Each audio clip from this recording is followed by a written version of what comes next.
Hippopotamus और वानर की दोस्ती। एक घना जंगल था।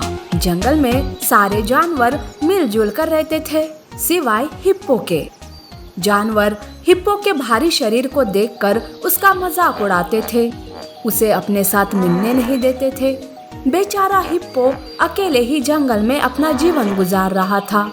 उसी जंगल में एक वानर रहता था जो बाकी जानवरों के साथ मिलजुल कर रहता था। एक दिन वानर और लोमड़ी एक पेड़ के नीचे बैठे आम खा रहे थे कि तभी वहाँ हिप्पो आता है। आम को देखकर हिप्पो के मुंह में पानी आता है और वो वानर से कहता है, वानर भाई, लगता है आम बहुत मीठे हैं, मुझे भी कुछ आम दो। ये सुनकर वानर और लोमड़ी जोर जोर से हंसने लगते हैं। तब वानर कहता है, अगर आम तुझे दे देंगे तो हम क्या खाएंगे? वैसे भी एक दो आम तेरे इस भारी पेट के लिए काफी नहीं है। तेरे लिए तो एक बड़ा सा ट्रक मंगवाना पड़ेगा। चल हट यहाँ से, रोड रोलर कहेगा। ये सुनकर हिप्पो उदास हो जाता है और वो वहाँ से चला जाता है।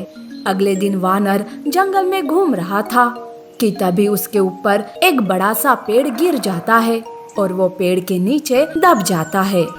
वो दर्द के मारे चिल्लाने लगता है कि सारे जानवर वहाँ इकट्ठा होते हैं। कोई कुछ नहीं कर पा रहा था। अरे ओ कमबख्तो, खड़े खड़े मेरा मुंह क्या देख रहे हो? जाओ जाकर हाथी को बुला लाओ, वो इस पेड़ को हटाएगा। पर दोस्त, हाथी बहन तो पास के जंगल गई है, अब हम क्या करें? ये पेड़ तो बहुत भारी है, इसे हम कैसे हटाएं? अरे प्लीज कोई तो मेरी मदद करो, इस पेड़ को हटाओ, बहुत दर्द हो रहा है, सांस लेने में मुश्किल हो रही है। कि तभी उधर से गुजर रहे हिप्पो को वानर की दर्द भरी आवाज सुनाई देती है। वो आवाज का पीछा करते हुए वानर के पास आता है। अरे हटो, इस भारी भरकम पेड़ की वजह से वानर मर जाएगा, मुझे इसकी मदद करने दो। हिप्पो अपनी सारी ताकत लगाकर पेड़ को वानर पर से हटा देता है। वानर बच जाता है। वो शर्मिंदा हो जाता है और हिप्पो से कहता है, दोस्त, मैं हमेशा तुम्हारी बेइज्जती करता रहा, तुम्हें नीचा दिखाता रहा, फिर भी तुमने मेरी जान बचाई, तुम्हारा बहुत बहुत शुक्रिया। आज से तुम और मैं अच्छे दोस्त। यूं वानर और हिप्पो दोस्त बन जाते हैं। वो दोनों ज्यादा वक्त एक साथ बिताते थे।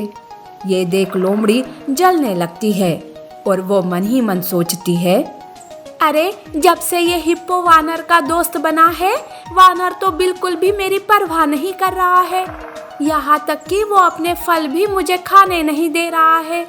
मुझे कुछ करना होगा और इनकी दोस्ती हमेशा हमेशा के लिए तोड़नी पड़ेगी।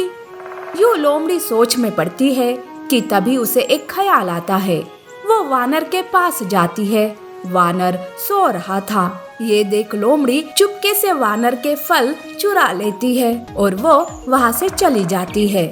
जब वानर की आँख खुलती है तो देखता है कि उसके फल वहाँ नहीं थे। वो गुस्से से चिल्लाता है और इधर उधर देखने लगता है, तब उसे कोई नजर नहीं आता। अगले 2 दिन ऐसे ही होता है। वानर के तो गुस्से का कोई ठिकाना ही नहीं रहता। वो जोर जोर से चिल्लाते हुए कहता है, अरे ओ बुज़दिल, कौन है तू जो मेरा खाना चुरा रहा है? अगर तू मेरे हाथ लग जाए तो तेरी खैर नहीं। वानर की आवाज सुनकर सारे जानवर वहाँ इकट्ठा होते हैं। हिप्पो और लोमड़ी भी वहाँ आते हैं। अरे दोस्त, आजकल तुम नए नए जानवरों को अपना दोस्त बना रहे हो। क्या पता किसने चुराया तुम्हारा भोजन? क्या मतलब है तुम्हारा? मेरा मतलब तो साफ है। वैसे तुम्हें क्यों इतनी मिर्ची लगी? ये तो वही बात हुई ना कि चोर की दाढ़ी में तिनका। देखो, तुम कुछ ज्यादा ही बोल रही हो, अपनी औकात में रहना सीखो, समझी? नहीं तो क्या? यूं वो दोनों लड़ने लगते हैं। वानर का गुस्सा और भी बढ़ जाता है और वो चिल्लाते हुए कहता है, बस बहुत हो गया, अब तुम सब जाओ यहाँ से। सब वहाँ से चले जाते हैं। लोमड़ी फिर से वानर के पास आती है और कहती है, दोस्त, बुरा मत मानना, पर ये सब उस हिप्पो का ही किया धरा है। पहले तो कभी तुम्हारा भोजन चोरी नहीं हुआ था ना? जब से ये हिप्पो तुम्हारे साथ रह रहा है, तुम्हारा भोजन चोरी हो रहा है। अब तुम मानो या ना मानो, मैं तो चली। वानर सोच में पड़ जाता है। ये देख लोमड़ी मन ही मन खुश होती है। लगता है मेरी लगाई हुई चिंगारी जलने लगी है। अब बस आग लगने की देरी है। यूं लोमड़ी वहां से चली जाती है। अगले दिन फिर से लोमड़ी वानर को सोता देख उसका भोजन चुरा कर खाने लगती है कि अचानक से उसे मिर्ची लग जाती है और वो जोर जोर से चिल्लाने लगती है, अरे बाप रे, मिर्ची, हम मिर्ची, अरे पानी तो दो, पानी, उफ, मिर्ची। लोमड़ी के चिल्लाने से वानर जाग जाता है। हिप्पो और बाकी के जानवर भी वहाँ इकट्ठा होते हैं। क्यों लोमड़ी, कैसी लगी मिर्ची? यूं वानर लोमड़ी को मार मार कर जंगल से भगा देता है। वानर और हिप्पो अच्छे दोस्त बनकर अपना जीवन गुजारने लगते हैं। नीति: ईर्ष्या करने वालों का अंत एक ना एक दिन बुरा ही होता है। सफेद बाघ का पुनर्जन्म और काला सूअर। एक बार की बात है, एक सफेद बाघ सिम्बा नदी किनारे कुछ ढूंढ रहा था। काफी देर के बाद वो निराश हो जाता है। वो बहुत ही परेशान हो जाता है कि तभी वहाँ काला सूअर आता है और कहता है, अरे बाघ, मैं कब से देख रहा हूँ कि तुम यहाँ कुछ ढूंढ रहे हो। क्या तुम्हें वो चीज मिल गई? अगर मेरी कोई मदद चाहिए होगी तो बोलो। मैं एक लाल रंग के फूल को ढूंढ रहा हूँ। लाल रंग का फूल मेरे पिताजी के लिए बहुत ही जरूरी है। मेरे पिता सालों से बीमार है और जब उन्हें लाल रंग का फूल सूंघाएंगे तो वो कम से कम खा पी तो भी सकते हैं। जंगल का लकड़बग्गा हमेशा वो फूल लेकर आता था, पर आज वो जंगल में नहीं है और पिताजी की तबीयत खराब हो गई है। इसलिए मैं वो लाल रंग के फूल को ढूंढ रहा हूँ।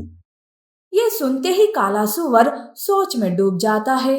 वो भी उस फूल को ढूंढने लगता है और आखिरकार उसे वो लाल रंग का फूल मिल ही जाता है। सिम्बा फूल को देखकर खुश हो जाता है, पर काला सूअर चिंता से सिम्बा से कहता है, अरे मैं एक वैद्य हूँ। मैं मेरे तजुर्बे से कह रहा हूँ कि ये फूल के बारे में तुम्हें कुछ गलत फहमी है। ये किसी बीमारी पर काम नहीं पड़ता। इस फूल की वजह से याददाश्त चली जाती है और ज्यादा दिन इसे इस्तेमाल करे तो मौत भी हो सकती है। ये सब सुनकर सिम्बा चौंक जाता है। वो अपने पिता के बीमारी के बारे में सब बताता है। तब काला सूअर सिम्बा को एक दवा देता है। सफेद बाघ दवा लेकर घर आता है। तब लकड़बग्गा सिम्बा के पिता के साथ ही था। सिम्बा अपने पिता को दवा दे ही रहा था कि लकड़बग्गा कहता है, रुक जाओ सिम्बा, ये कौन सी दवा दे रहे हो तुम अपने पिताजी को? देखो, ये तुम्हारे पिताजी के लिए सही दवा नहीं है। मैं थोड़ी देर क्या नहीं था, तुम तो कुछ भी खिला रहे हो अपने पिताजी को। ये मेरा दोस्त है और मैं मेरे दोस्त को कोई भी दवा खाने नहीं दूंगा। दरअसल वो फूल ही जहर है, जहर, जिसका जहर हमें तो नहीं दिख रहा, पर उसका असर धीरे धीरे होता है। मुझे उस फूल के बारे में सब पता चल गया है। ये सुनकर लकड़बग्गा मन ही मन सोचता है, अरे ये क्या, कैसे पता चल गया सच? अगर बाघ को यह सब याद आ गया तो मैं कहीं का नहीं रहूंगा। कैसे भी करके सिम्बा को रोकना होगा। सिम्बा बाघ को दवाई खिलाता है। तब लकड़बग्गा डर के मारे पीछे से सिम्बा पर वार करता है। अचानक हुए हमले से सिम्बा उभर नहीं पाता है। लकड़बग्गा सिम्बा पर वार करने लगता है, जिस वजह से सिम्बा वही मर जाता है। तो बाघ दवाई खाते ही उसे सब याद आने लगता है। सामने लकड़बग्गे को देखकर बाघ कहता है, लकड़बग्गे, मैं तुम्हें जान से मार दूंगा। तुमने मेरे परिवार को मुझसे छीना है, अब मैं तुम्हें छोड़ूंगा नहीं। है, आखिरकार तू होश में आ ही गया। 1 साल से मेरा राज सबसे छुप कर था। तुम्हारे होते हुए मैं राजा नहीं बन सकता था, इसलिए मैंने तुम्हें रास्ते से हटाने का यह प्लान बनाया था। देख अपने बेटे सिम्बा को, अब वो इस दुनिया में नहीं रहा, अब तू भी उसके पीछे जाएगा। बाघ सिम्बा के पास जाता है और वो रोने लगता है।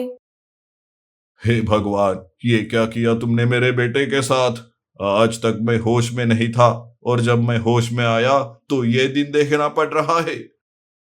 लकड़बग्गा हंसते हुए बाघ पर भी हमला करता है। उन दोनों में लड़ाई शुरू हो जाती है कि इसी बीच वहां काला सूअर आता है। काले सुअर के पास ऐसा पानी था जिससे मरा हुआ भी फिर से जिंदा होता था। काला सुअर बिना समय गवाए वो पानी सफेद बाघ पर डालता है। जैसे ही पानी सिम्बा पर पड़ता है, अचानक से बिजलियां चमकने लगती है और साथ साथ सिम्बा के मरे हुए शरीर में जान वापस आ जाती है।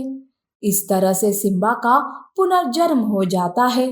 तब काला सुअर कहता है, मुझे पहले से इस लकड़बग्गे पर शक था, इसलिए मैं ये पानी लेकर यहाँ आया। अब तुम इस लकड़बग्गे को मार दो सिम्बा। इस लकड़बग्गे की ये सारी चाल थी ताकि तुम्हारे पिता मर जाए और वो खुद इस जंगल का राजा बन जाए। सिम्बा लकड़बग्गे पर हमला करता है। इस बार लकड़बग्गा सिम्बा को हरा नहीं पाता है और वो सिम्बा के हाथों मारा जाता है। इस तरह से बाघ ठीक हो जाता है और अब वो जंगल का नया राजा सिम्बा को बनाता है और खुशी खुशी रहने लगता है।